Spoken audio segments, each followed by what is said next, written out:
Hello friend, it's কিচেনে আপনাদের সবাইকে স্বাগত।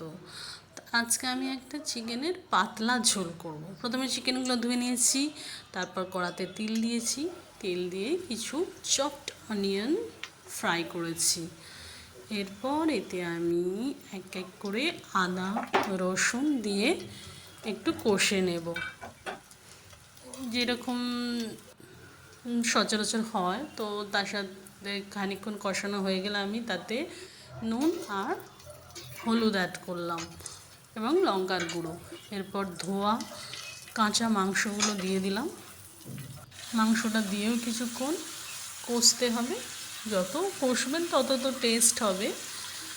তো এরকম কিছুক্ষণ কষার পর আমি কিছু গরম মশলা থেঁতো করে দিয়েছি, দুটো এলাচ, দারচিনি, লবঙ্গ, গোলমরিচ থেঁতো করে দিয়েছি। এরপর আমি জল দিয়ে ফোটাবো। তো ফোটানো হয়ে গেলে দেখুন আমার চিকেন তৈরি হয়ে গেছে এবং দেখতে কত সুন্দর হয়েছে। আপনারা গরম ভাতের সাথে পরিবেশন করবেন। Thank you for watching.